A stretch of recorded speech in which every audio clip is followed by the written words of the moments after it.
Our first speaker is Father Carter Griffin.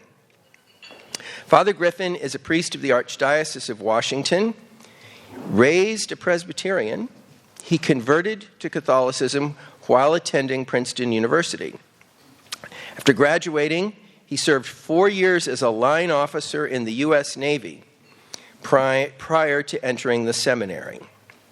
He studied for the priesthood at Mount St. Mary's Seminary and at the North American College in Rome. Father Griffin has seen everything between the Navy and Rome. Like, here he is, he's tough. So, after completing his doctorate, which he also did in Rome, and serving as the parochial vicar of St. Peter's Parish on Capitol Hill, in 2011 he was appointed Director of Priest Vocations for the Archdiocese of Washington and Vice Rector of St. John Paul II Seminary, where he now serves as the rector. And that is an impressive place. I got to visit it a few weeks ago, and it's amazing. Father Griffin is the author of Why Celibacy? Reclaiming the Fatherhood of the Priest, published in 2019.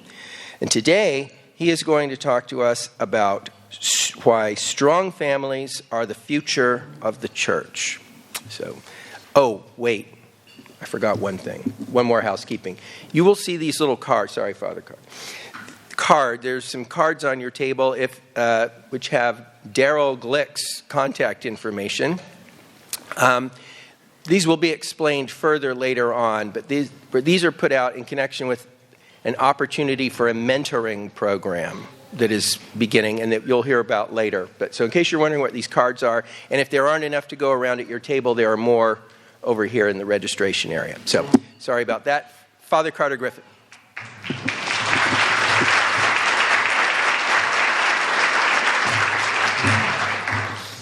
Thank you, Tom. Thank you, Daryl. Thank you for the wonderful opportunity to be with you. It's always an honor to be among so many distinguished people who are taking so seriously their primary vocation as mothers and fathers, a vocation that has an enormous impact on the world and on the church. I've been asked to speak in a very general way, so this is kind of, I think, the starting talk, because it's sort of the big, sort of 30,000 feet view of this question. Strong families are the future of the church. I'd like to start with a description of an anonymous culture. This was written by somebody else. Some of you may have heard this before. But everything I'm about to tell you comes from the factual record. And this is the description. This society is advanced in the sciences and the arts. It has a complex economy and a strong military. It includes many different religions, although religion tends to be a private affair or a matter of civic ceremony. This particular society also has big problems. Among them is that fertility rates remain below replacement levels. There aren't enough children being born to replenish the current adult population and to do the work needed to keep society going. The government offers incentives to encourage people to have more babies, but nothing seems to work. Promiscuity is common and accepted. So are bisexuality and homosexuality. So is prostitution. Birth control and abortion are legal, widely practiced, and justified by society's leading intellectuals. Every now and then, a lawmaker introduces a measure to promote marriage, arguing that the health and future of society depend on stable families. These measures typically go nowhere. Okay, what society am I talking about? Our own country, of course, would broadly fit this description, but I'm not talking about us. This is the Mediterranean world at the time of Christ.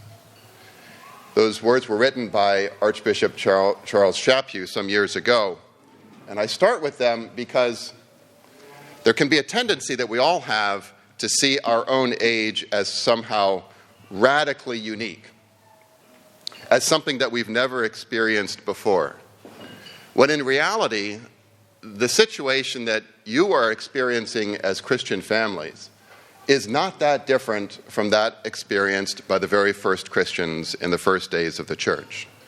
I think many people look around and they see a society, they see a culture sort of spinning out of control.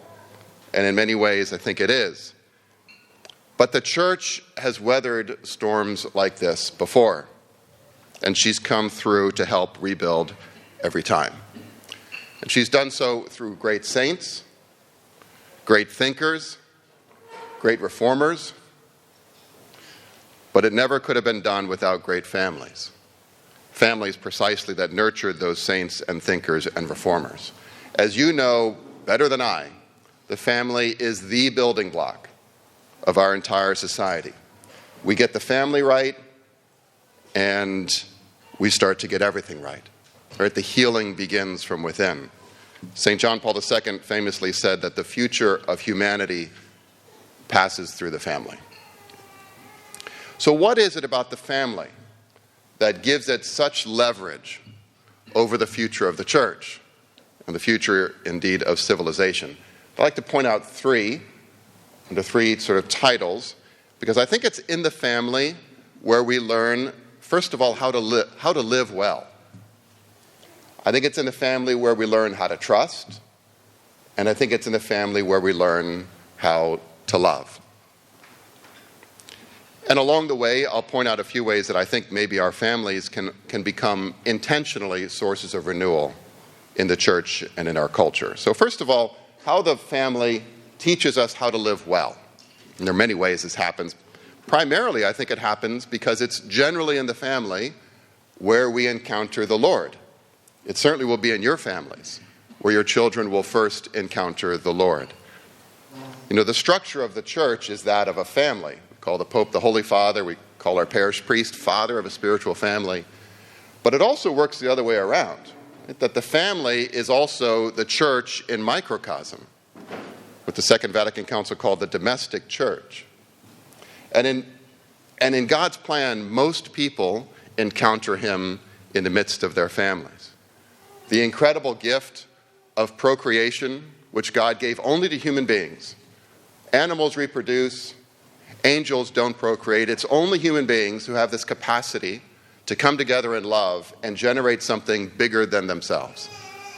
And a being with an immortal soul, something that none of you is capable of generating on your own. It took an act of God himself in the order of creation to generate the immortal soul of your children. That is an awesome responsibility and a beautiful gift. And it means that your calling is not one, as you well know, not simply one of providing and giving food and a roof over their heads and health care. It's spiritual motherhood. It's spiritual fatherhood. Bringing them in the order of grace to the fount of life, forming them, educating them in the faith, giving them a good example, correcting them when needed, taking them to the sacraments. All those ways that you set them on the path towards eternal life means that there is a spiritual motherhood and fatherhood that can sometimes, I think, not be given the attention that it deserves in Christian family life. And of course, that calls for a deep need for an interior life on the part of the parents to be authentic witnesses. And now's the time to start. If you feel that interior life is not where you want it to be, every day is a new opportunity to begin again. But to be authentic witnesses, the first evangelizers, and frankly, the most important evangelizers. And so we learn to live fuller lives by encountering the Lord. And this can be happened, by the way, in very practical ways, in building and fostering a Christian home.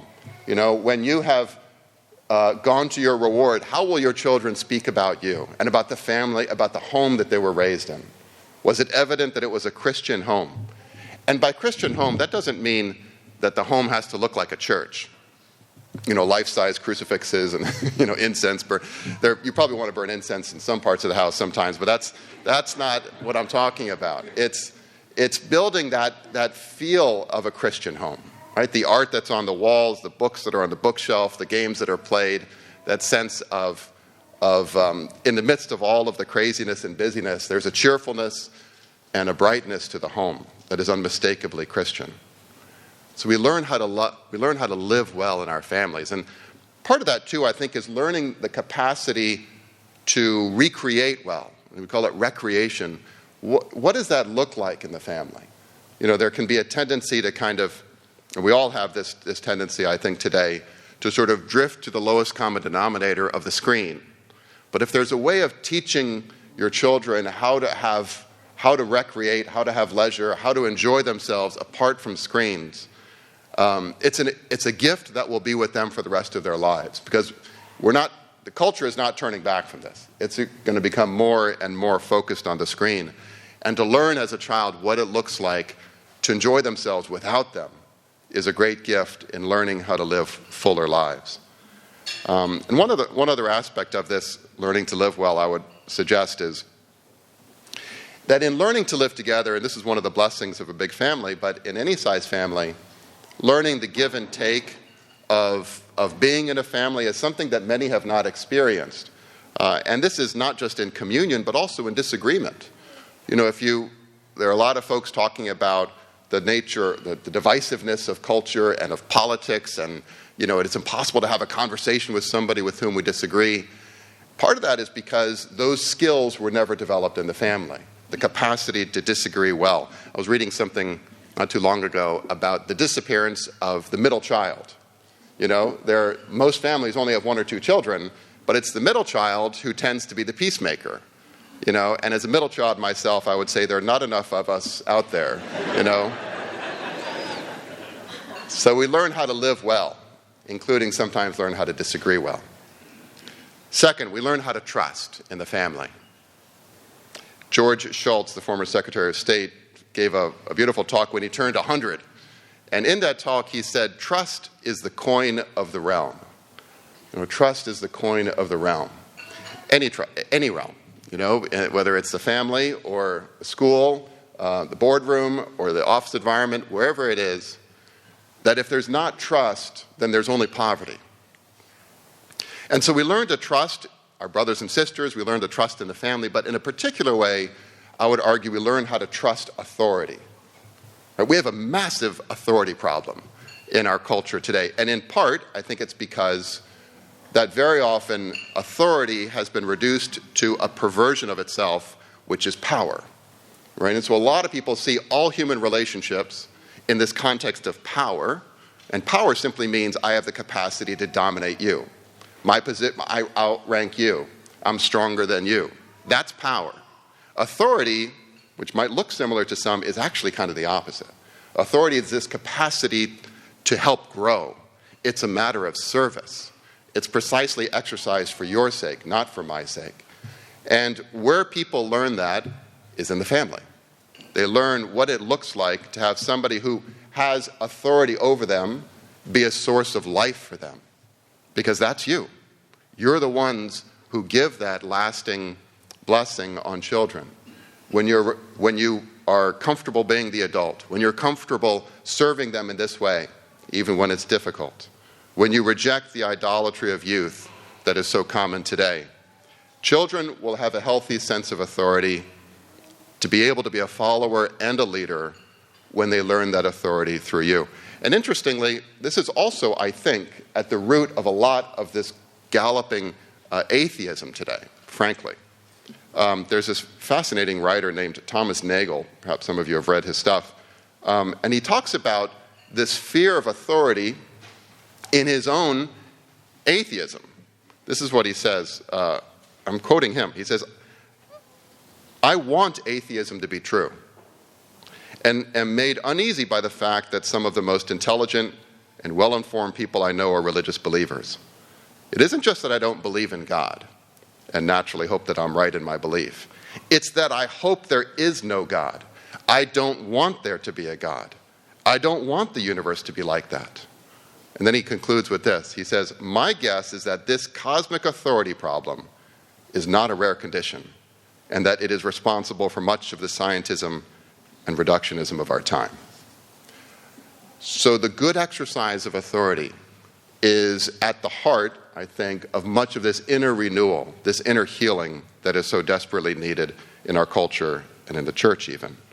And I would point especially, frankly, to the role of fathers in this. Because fathers have, and mothers have, each a unique role to play in their exercise of authority. And fathers have, going along with Ephesians 5, the duty to lay down their lives, to pour it all out for the sake of their bride, as Christ did for the church. And we see very practical consequences of this when they exercise their authority well. There was a study in 2000 by, it's a secular study, Population Studies magazine, and it talks about the religious practice of the mother and the father. And and it says this. Basically, the future church attendance of children is dependent primarily upon the church attendance of the father. It says this. If a father does not go to church, no matter how faithful his wife's devotions, only one child in 50 will become a regular churchgoer. If a father does go regularly, regardless of the practice of the mother, between 2/3 and 3/4 of their children will become churchgoers. That's an enormous difference. And I hope no one thinks that this is a denigration of the leadership of the mother, because without her, there's all kinds of other things that don't happen. But in terms of this area of receiving the authority, the loving authority of God, and giving our lives to him, the father has an irreplaceable role. And so learning how to trust, and in particular way, learning how to trust authority. And then the last area, I think, where families are, where the leverage comes from, in terms of the impact on the church, is learning how to love. Because the gold standard of love, that is to say unconditional love, how God loves, that which measures all other kinds of love, is first experienced in the family. Because it's really parents, and really only parents, even average parents, who love their children with a selflessness that nothing else on earth comes close to. Sometimes this is drawn out of parents, as they're growing in their vocation of parenthood. The old adage says that adults don't make babies, but babies make adults, and probably you've experienced that yourself. But parents learn to love through it all, even in adulthood. It's a divine quality. It's the most amazing thing, how God demonstrates, using fallible human instruments, a bit about his own love for us. I was a few years ago at St. Catherine Labouré Church, and I noticed that there was a family in the cry room with a couple of children, maybe 10 and 12 years old, something like that. Both had very, very significant special needs. And so at communion time, I went back there to give communion, and the father was so grateful to me coming back there. I couldn't believe it. I was like, you don't need to be grateful to me. I need to be grateful to you. Like, what your love for these children, and they're kind of thrashing around, and it was so humbling to see his love, which was absolute and unconditional. Nowhere do we learn that apart from the family. And that unconditional quality of love is accompanied by other ways that you show us how to love, right, in our families. The first is kind of the strength of love, the tensile strength of love. Love always involves taking a risk. It always involves suffering. It comes at a price. It has to be fought for and won day in and day out, as you know so well. And therefore, pain is part of a healthy marriage. Children of intact marriages know this. Children of divorced parents have to learn it. Right? When pain enters a marriage, it doesn't mean that the love is cooled. It doesn't mean that the marriage is over. Right? It simply means that the love is being stretched. In the normal ups and downs of family life, both spouses are called to a deeper trust in God. Romans 8:28, all things will work to the good for him who loves God. And with a spirit of faith and a sense of humor, we can get through those difficult times. And the children learn an enormous amount about the tensile strength of love when you do that. I think another aspect of love that we learn in a family is the beauty of love. We live in an age where love has been reduced in such a way that many grow up never having seen the incredible gift that we've received as Catholics of seeing the beauty of chaste love. Right? That love is not simply a satisfaction of pleasures, right? But it is something that is life-giving. But that has to be done in a very deliberate way in the family to teach children the beauty of love. I was giving a talk to a men's conference a few years ago, and maybe 500 or 600 guys there, and I asked them, I said, how many of you have had the talk with your sons? And like maybe 10 hands went up. I said, guys, we got to do better than this, right? Because people out there are not ashamed to teach what they're teaching, right? And if we're not doing it in a family, there's no defense that our children have. And so the critical importance of teaching the beauty of human love, and not just a single conversation, but over a course of time in age-appropriate ways.